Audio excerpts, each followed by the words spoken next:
Welcome to Module 7.2, Concrete and Foundations. In this segment, we'll talk about how concrete is selected, mixed, poured, and cured. You'll also learn about the different types of foundations used in CBC buildings, and why getting this right is critical to long-term success. Concrete is one of the most critical and costly parts of any building project. A good concrete job gives your structure long-term durability and load capacity. But if the mix or placement is wrong, you'll be dealing with cracks, settling, or worse. That's why strength and durability are the two essential qualities of a successful pour. Concrete is a mix of Portland cement, sand, gravel, and water.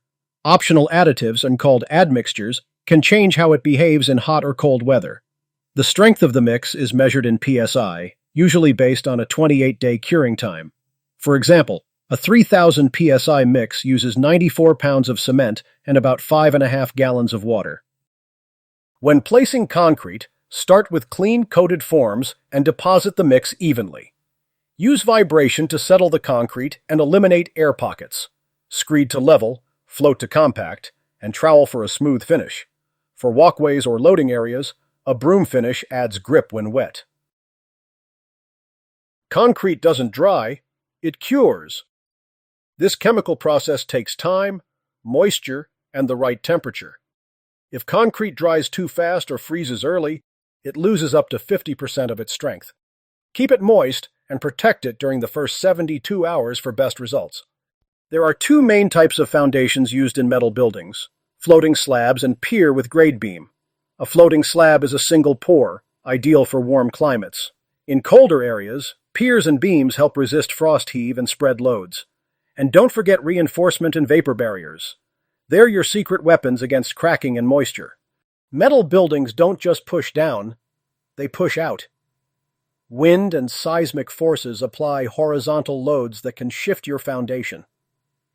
Tie bars and hairpins help anchor the structure, and larger footings provide resistance. Get this right, and your building stays solid for decades.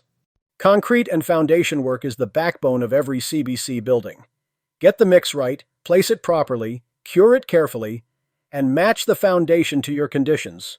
It's not just what holds the building up, it's what keeps it from coming down. Now let's take a moment to review what we've covered in this lesson. Get ready to put your knowledge to the test. Question 1. What are the two essential requirements of quality concrete? A. Cement and gravel. B. Strength and durability. C. Water and sand. D. Curing and placement.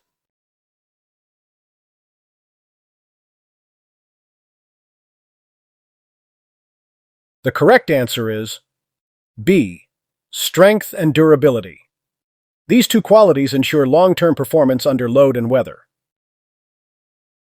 Question 2. What is the ideal curing time to reach concrete's rated PSI? A. 7 days. B. 14 days. C. 21 days. D. 28 days.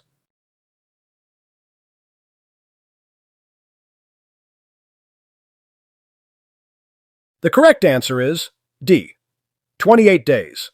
Most standard PSI ratings are based on this full curing period. Question 3.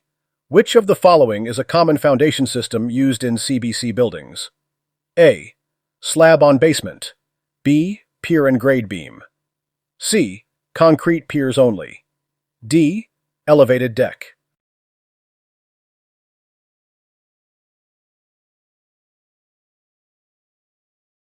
The correct answer is B.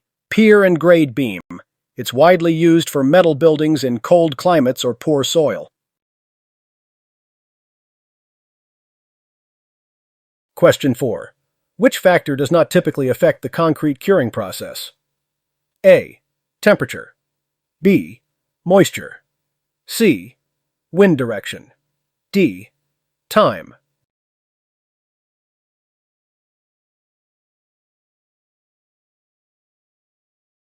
The correct answer is C. Wind direction.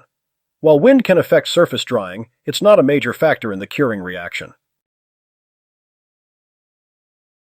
Question 5. Why are tie bars or hairpins used in foundation systems? A. To increase vertical load resistance. B. To support roof purlins.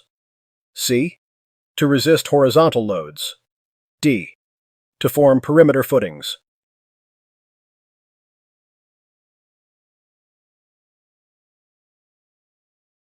The correct answer is C. To resist horizontal loads.